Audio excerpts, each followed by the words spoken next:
मतलब कि simultaneous case में हमारा ordinary least square method apply नहीं होगा। तो फिर इसका सॉल्यूशन क्या है? हम यहाँ पर पारा साइमल्टेनियस इक्वेशन के फॉर्म जब रहेगा तो उसको हम कैसे सॉल्व करेंगे, उसके पैरामीटर को एस्टिमेट कैसे करेंगे, है ना। इसी पे थोड़ा सा बात कर लेते हैं।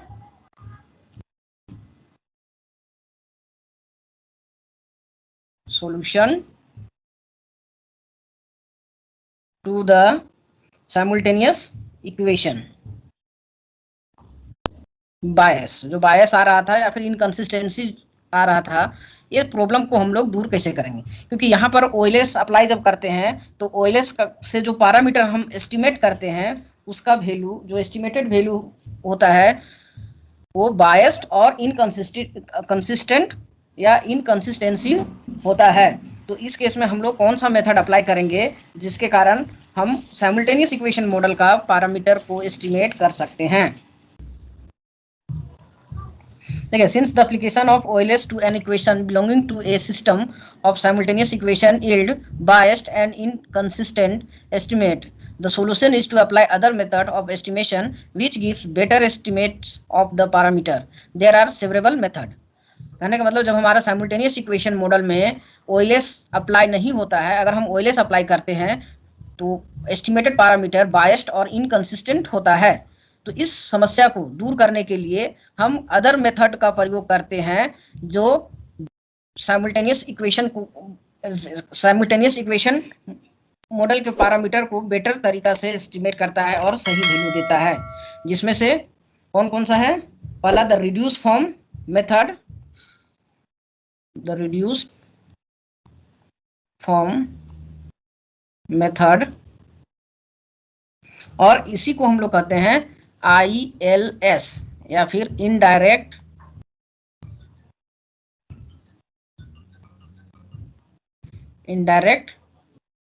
Least square method. दूसरा the method of instrumental variable,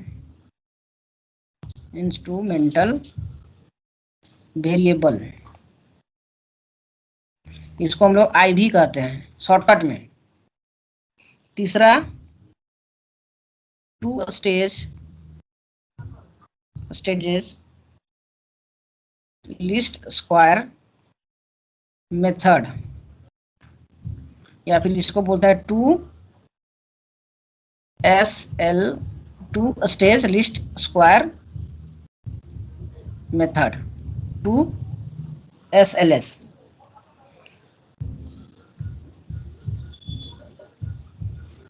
चौथा लिमिटेड इंफॉर्मेशन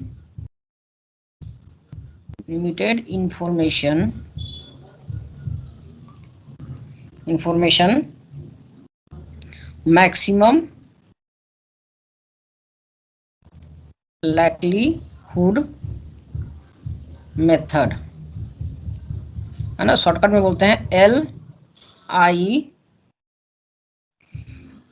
LIML।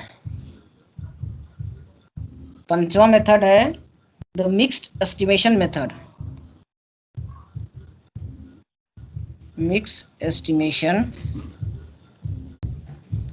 6 है 3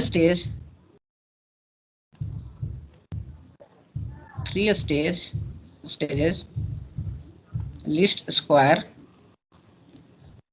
मेथड या 3SLS। और 7 है फुल इंफॉर्मेशन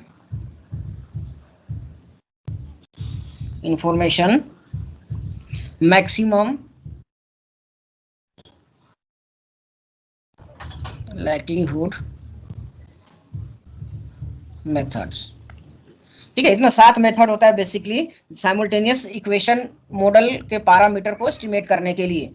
देखिए आईएलएस रिड्यूस फॉर्म है, इसको first stage least square method भी बोलते हैं। दूसरा इंस्ट्रूमेंटल वेरिएबल, कि अगर कोई वेरिएबल प्रॉक्सी वेरिएबल जिस तरह से होता है उसी तरह से यहाँ पर भी इंस्ट्रूमेंटल वेरिएबल होता है। 2 स्टेज मतलब उसको 2 स्टेज में एस्टिमेट करते हैं, एक बार एस्टिमेट करते हैं फिर से उसको एस्टिमेट करते हैं, और कुछ इंफॉर्मेशन के आधार पे पैरामीटर को एस्टिमेट करते हैं, और इसमें इंस्ट्रूमेंटल वेरिएबल और ओएलएस दोनों मिक्स करके बनाते हैं मिक्स एस्टिमेशन में। 3 स्टेज में थर्ड स्टेज होता है और फुल इंफॉर्मेशन, जिसमें हमारा इंफॉर्मेशन पैरामीटर के बारे में फुल हो।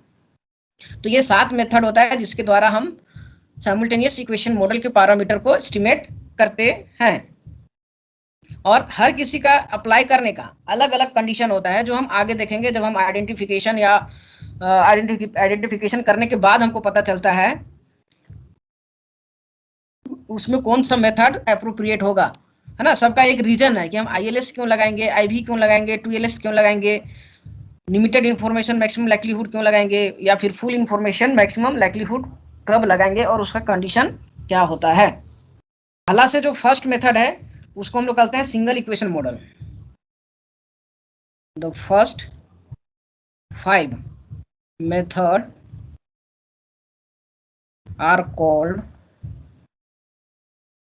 Single equation model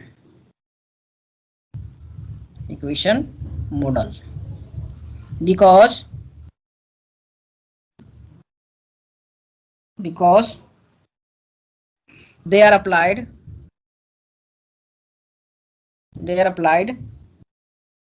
to one equation of the system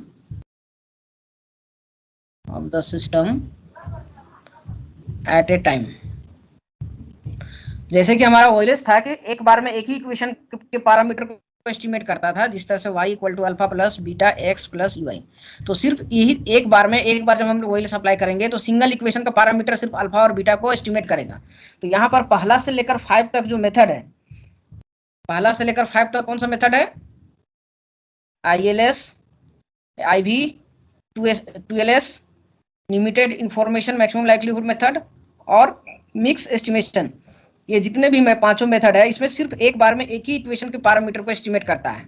और छठा और 7वां ये दोनों मेथड है जो एक बार में मल्टीपल इक्वेशन के पैरामीटर को एस्टिमेट करता है।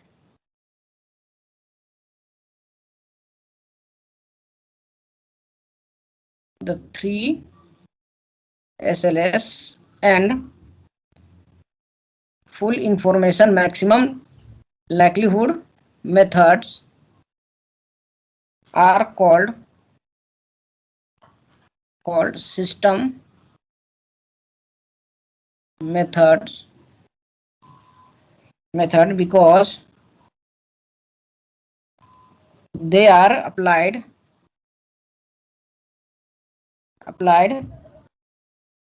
to all equation of the system, है ना। जितना भी सिस्टम में इक्वेशन होगा सारे इक्वेशन को एक साथ लेकर सभी के पैरामीटर को एक साथ एस्टिमेट करता है। इसी के चलते इसको सिस्टम ऑफ इक्वेशन या सिस्टम ऑफ इक्वेशन मेथड भी कहते हैं। इसको 3 स्टेज लीस्ट स्क्वायर मेथड और full information maximum likelihood method को सिस्टम साइमल्टेनियसली, यहाँ पर लिख सकते हैं, एक वर्ड यूज कर सकते हैं, simultaneously.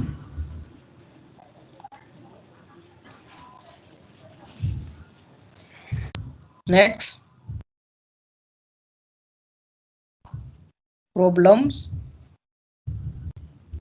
Of simultaneous equation.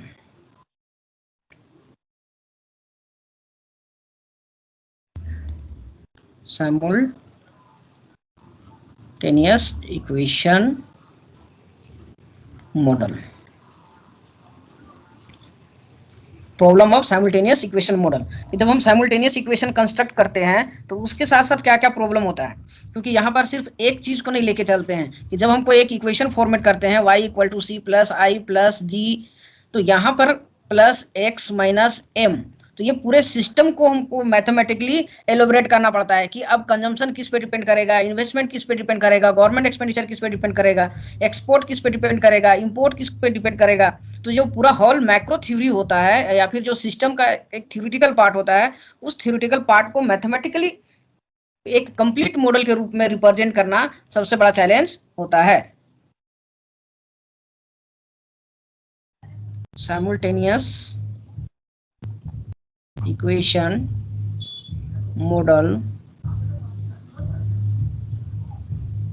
create 3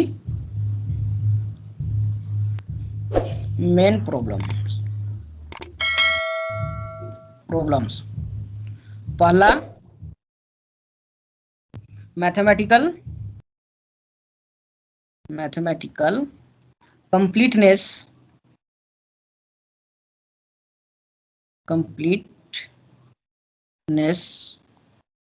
of the model। पहला सबसे बड़ा प्रॉब्लम क्या है कि कोई भी थ्योरी को हम लोग मैथमेटिकल अप्लाई या फिर इकोनॉमेट्रिक मॉडल तभी हम अप्लाई कर सकते हैं जब जो थ्योरी है, जो सिस्टम के बारे में जो थ्योरेटिकल कॉन्सेप्ट है, उस थ्योरेटिकल कॉन्सेप्ट को प्रॉपर वे पे मैथमेटिकल फॉर्म में हम उसको रिप्रेजेंट कर पाए।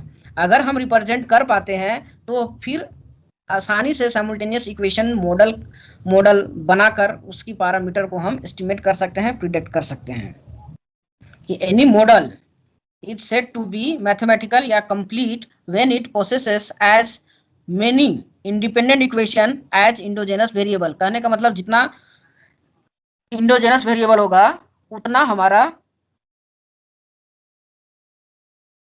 इक्वेशन होना चाहिए, उतना इंडिपेंडेंट इक्वेशन होना चाहिए।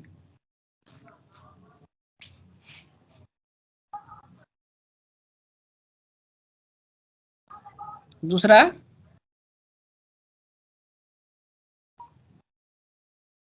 और इसमें साथ ही साथ डिस्टर्बेंस टर्म के बारे में मतलब कि यूनिक डिटरमाइंड वेरिएबल होना चाहिए।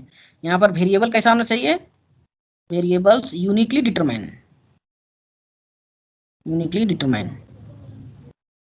ऐसा नहीं कि फालतू वेरिएबल ले लिए या फिर जो वेरिएबल इंपॉर्टेंट है उसको छोड़ दिए। दूसरा आइडेंटिफिकेशन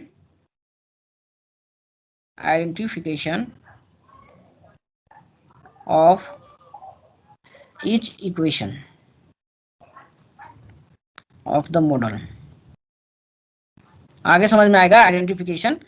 देखिए मॉडल का आइडेंटिफिकेशन कहने का मतलब जैसे कि demand is also function of price और supply is also function of price. तो यहाँ सबसे पहला आइडेंटिफाइड करना होगा कि डिमांड का ही प्राइस ले रहे हैं और सप्लाई का ही प्राइस ले रहे हैं। ऐसा नहीं कि सप्लाई ले रहे हैं और डिमांड का प्राइस ले रहे हैं, और एक तरफ सप्लाई का प्राइस ले रहे हैं और डिमांड ले रहे हैं। तो ये कंट्रोवर्शियल नहीं होना चाहिए, बल्कि प्रॉपर हमको आइडेंटिफाई करना पड़ेगा कि एग्जैक्ट कितना इक्वेशन होना चाहिए और इक्वेशन के अंदर जो वेरिएबल है वो यूनिकली डिटरमाइन होना चाहिए कि प्राइस के कारण ही डिमांड चेंज कर रहा है। ऐसा नहीं कि डिमांड चेंज कर रहा है इनकम के कारण और हम ले लिए प्राइस का। और कितना इक्वेशन हमारा सिग्निफिकेंट है, कितना इक्वेशन लेना हमारे लिए सही है या गलत है, इस चीज का भी यहाँ पर नॉलेज होना जरूरी है